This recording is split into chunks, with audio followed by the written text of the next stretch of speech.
Buonasera e bentrovati all'edizione del nostro telegiornale. I fatti del Friuli occidentale in primo piano. In apertura una morte che ha lasciato nel lutto due comunità. Sesto Arreghina e Cordovado piangono la scomparsa del comandante della polizia locale Carlo Orlando, ucciso da un infarto a 59 anni. Da 30 guidava gli agenti di Sesto, affranto il sindaco Marcello Del Zotto.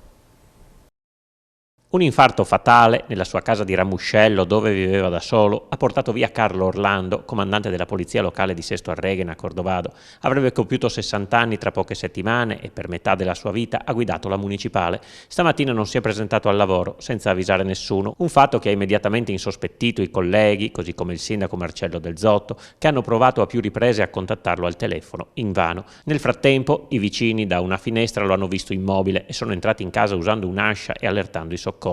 Ogni tentativo da parte del personale medico intervenuto però è stato vano. Sul posto anche i vigili del fuoco e i carabinieri di Cordovado. Il medico legale non ha potuto far altro che constatare il decesso. Una morte che lascia nel lutto attonite due comunità. In servizio per il comune di Sesto Arreghina dal dicembre del 1991, orgogliosissimo delle sue origini veneziane, Orlando ha onorato la divisa che ha portato per 30 anni, unendo a una grande competenza anche doti di umanità e di empatia sia con gli utenti che con i colleghi. Lascia la compagna Marina, il fratello Giacomo, veterinario a San Donà, e la sorella Maria Francesca, avvocato. Siamo costernati, sono le parole di un incredulo Marcello Del Zotto, sindaco della cittadina dell'Abbazia. Con Carlo Orlando avevamo discusso di recente di nuovi ambiziosi progetti nei quali stava mettendo tutto il suo solito entusiasmo.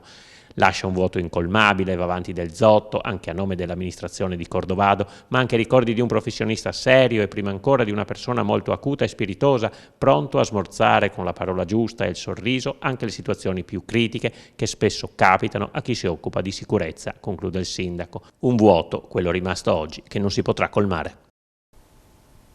Parliamo ora del consueto bollettino sul fronte del Covid. Oggi in Friuli Venezia Giulia su 6.817 tamponi molecolari eseguiti sono stati rilevati 393 nuovi contagi con una percentuale di positività del 5,76%.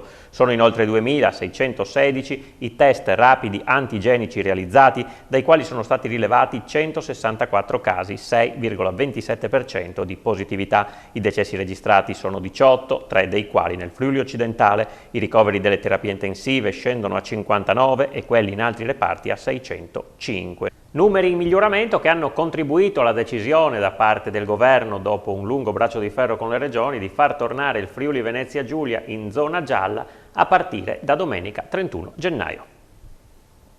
E mentre proseguono le restrizioni per la nostra regione, un gruppo di imprenditori si è riunito oggi a Fontana Fredda per manifestare davanti ai microfoni di Telefriuli la sofferenza per il periodo di chiusura e le difficoltà economiche. Allo stremo palestre e piscine con indennizi del tutto insufficienti. Ipotizzato inoltre un ricorso al TAR.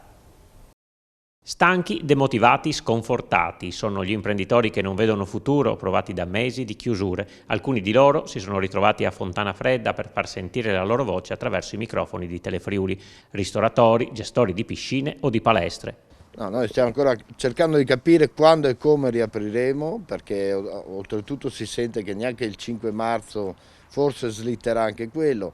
I mesi continuano a passare e le risorse non ci sono. I ristori non arrivano, quelli che arrivano non bastano a coprire le spese. Chi gestisce le piscine come Arca Nuoto ha costi altissimi, pochi indennizi e un paradosso con cui fare i conti. Noi siamo aperti in diverse strutture per mantenere le squadre agonistiche e mi spiego perché la federazione, che non è la proprietaria dell'impianto, però noi apparteniamo alla federazione, ci costringe a mantenere gli impianti aperti per fare allenamenti alle squadre agonistiche, rispettando chiaramente le regole, e gli altri utenti, gli altri cittadini che sono praticamente all'interno di un comune non possono frequentare la piscina. Noi abbiamo ricevuto un bel indennizzo, se lo analizziamo, 50.000 euro, però su 9 strutture, 50.000 euro divise in 8 strutture perché la partita IVA è una sola, pulisci solo i vetri. E al ristoratore di Sacile non va meglio. Ci stiamo inventando di tutto per stare a galla, che l'asporto ci torna un 60% di fatturato in meno. L'ultima carta potrebbe essere quella di un'azione legale. C'è un gruppo di avvocati di Savona che abbiamo contattato per fare un ricorso al TAR. Speriamo che questo porti a qualcosa, un segno di protesta, perché stare qui a aspettare lo Stato che sta lì a litigarsi le poltrone non ci porta da nessuna parte. Da lunedì gli studenti delle superiori ritorneranno in classe, vediamo qual è il piano sul fronte della sicurezza predisposto per il rientro degli studenti nel Friuli Occidentale. 30 bus in più, maggiori fermate e segnali gialli a terra, oltre a via interna chiusa dalle 13 alle 13:45 circa per l'uscita degli studenti. Sono queste le misure adottate dal Comune di Pordenone in coordinamento con ATAP e Prefettura per garantire il rientro in sicurezza degli studenti delle scuole superiori. Misure che scattano da lunedì fino alla fine dell'anno scolastico. In via interna, infatti, c'è un'alta concentrazione di istituti superiori, Kennedy, Grigoletti e Mattiussi Pertini, e i provvedimenti mirano a favorire una circolazione più fluida, discostare le fermate e agevolare così il distanziamento nella fascia oraria più critica. I mezzi del trasporto pubblico raccoglieranno gli studenti nei punti evidenziati dai maker a terra e il transito sarà vietato lungo tutta via interna, dall'Auditorium Concordia al Palazzetto dello Sport. A svolgere i controlli anti-assembramenti saranno gli agenti della Polizia Municipale, supportati da 6 volontari al giorno della Protezione Civile Comunale. La chiusura di via interna, spiega l'assessore alla sicurezza Emanuele Loperfido, è una decisione impattante ma necessaria per il rientro a scuola sicuro dei nostri ragazzi. Chiediamo dunque comprensione, specie ai residenti, conclude. Un'altra novità è rappresentata da una nuova app con cui gli studenti potranno segnalare con largo anticipo la loro presenza sui bus. Questo aiuterà ATAP a calibrare meglio la distribuzione degli autobus in più. Sono stati inoltre aumentati i punti di fermata per evitare assembramenti. I segnali gialli sono stati piazzati in via interna, via Ledante, via Oberdan e via Ferraris. Controlli previsti anche negli altri plessi del Friuli Occidentale, a Sacile, Spilimbergo, Maniago e Cordenons, luoghi con un numero minore di istituti superiori che dovrebbero essere di più semplice gestione. A San Vito al Tagliamento, inoltre, il Comune ha dato vita a una particolare campagna di sensibilizzazione proprio per il rientro in classe degli studenti.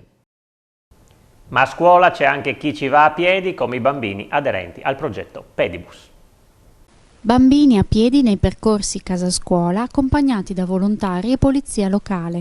È il progetto Pedibus organizzato da Comune di Pordenone, Associazione Piccoli Passi, Polizia Locale e Scuole. Questo lavoro di squadra ha portato a moltiplicare il Pedibus, questi serpentoni colorati e allegri di ragazzi. Da un lato si insegna ai ragazzi che si può andare a scuola a piedi ed è un insegnamento indiretto anche ai genitori. Significa alleggerire anche la questione della sosta dinanzi alle scuole, che è stato sempre un problema, e significa anche dare un'educazione ambientale a questi bambini, i quali tra l'altro poi insieme socializzano e si divertono. Con l'adesione della primaria Narvesa, le linee del Pedibus sono diventate 13 per 8 scuole partecipanti.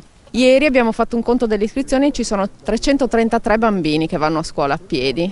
Una parte di questi anche in bicicletta, perché uno dei plessi ha anche il ciclobus attivo un giorno alla settimana. I volontari li cerchiamo sempre.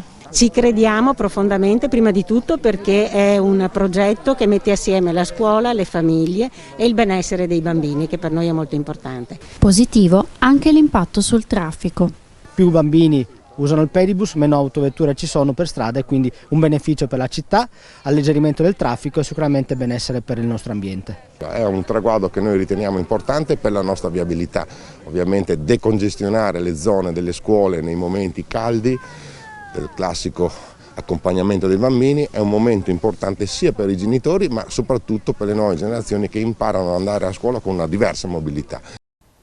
Voltiamo pagina, chiude con numeri nettamente in crescita il bilancio allo scorso luglio della cantina Rauscedo, che ha fatto segnare più 20%. L'Assemblea della cantina Rauscedo ha approvato all'unanimità il bilancio al 31 luglio 2020 con una crescita del 20% sul volume d'affari. Nell'occasione il presidente Antonio Zuliani ha annunciato anche novità commerciali entro l'anno e nuovi vini. Il dato più significativo che emerge dall'Assemblea di bilancio, svoltasi in videoconferenza e attraverso l'istituto del voto per corrispondenza, è l'apporto dei soci sovventori che hanno contribuito ad un aumento di capitale pari a 3.685.500 euro, segnale tangibile, ha rimarcato Zuliani, che i soci e coloro che si sono avvicinati per sostenere la cooperativa hanno voluto a gran forza difendere la friulanità dell'azienda, evitando che passasse in altre mani. Il bilancio chiuso al 31 luglio ha visto un volume d'affari pari a 26.081.607 euro, con un incremento del 20% per la storica cantina pordenonese. Le buone notizie arrivano anche dal fatto che sono stati difesi tutti i posti di lavoro, senza ricorrere alla cassa integrazione in tempi Covid. Ad oggi la cantina Rauscedo, che ha 365 soci, conta dipendenti nelle 2 sedi di Rauscedo e Codroipo, con un organico di 31 unità stabili, alle quali si aggiungono 5 collaboratori neoassunti per 10 mesi e le 50 persone avventizie per far fronte alle operazioni di vinificazione in cantina. Parliamo ora di cultura. Il Festival Pordenonese Dedica, per la 27esima edizione in programma in autunno, avrà come protagonista il giornalista triestino Paolo Rumiz. Sarà Paolo Rumiz, giornalista triestino, 73 anni, scrittore, viaggiatore con una lunga carriera costellata di numerosi premi e riconoscimenti, il protagonista di Dedica 2021, il festival organizzato dall'Associazione Culturale Tesis di Pordenone, in programma quest'anno dal 16 al 23 ottobre per la 27esima edizione. Dopo il riconoscimento a Ishan Matar, a distanza a causa della pandemia, l'obiettivo è quello di tornare a un festival in presenza in autunno e saranno ancora una volta 8 giorni di incontri, conferenze, letture teatrali, musica, mostre a tu per tu con il protagonista e con i personaggi legati al suo mondo. Come spiegato dal curatore di Dedica Festival, Claudio Cataruzza, con la scelta di Rumiz la volontà è quella di focalizzare l'attenzione su quella che viene definita letteratura di viaggio o anche reportage narrativo. Non a caso Rumiz è stato ritratto come un triestino affamato di incontri e di umanità. Il protagonista della prossima edizione, che si è detto onorato e molto contento di essere al centro di Dedica 2021, è il quarto fra gli scrittori italiani scelti in 27 anni di storia del festival. Gli altri sono stati Claudio Magris, Dacia Maraini e Antonio Tabucchi, preceduti nei primi anni della rassegna da Moni Ovadia. Rumiz è anche autore di reportage giornalistici, libri di viaggio e di narrativa. Per i suoi lavori ha ricevuto numerosi premi e riconoscimenti, tra i quali il premio Hemingway nel 1993, il premio giornalistico Marco Lucchetta nel 2006 e il premio ANA giornalista dell'anno nel 2013. Chiudiamo con lo sport, calciomercato. Il Pordenone comunica di aver ceduto a titolo definitivo l'attaccante Davide Diop al Monza. Al Pordenone dallo scorso settembre Diop è stato assoluto protagonista del girone d'andata. In 18 presenze ha realizzato 10 reti guidando la classifica marcatori della Serie B. La società, guidata da Mauro Lovisa, ringrazia Davide, ragazzo di grandi qualità in campo e fuori, per il contributo fornito in neroverde e gli augura le migliori soddisfazioni nel proseguio della sua carriera. I neroverdi giocheranno domani a Lignano alle 14 contro il Lecce. Era questa la nostra ultima notizia per stasera. Dopo di noi il quiz Lo Sapevo, condotto da Alexis Sabot, che riproporrà il meglio dei vincitori di questa edizione. L'appuntamento con il telegiornale di Pordenone ritorna lunedì alle 20:45. Grazie per essere stati con noi. Buon weekend.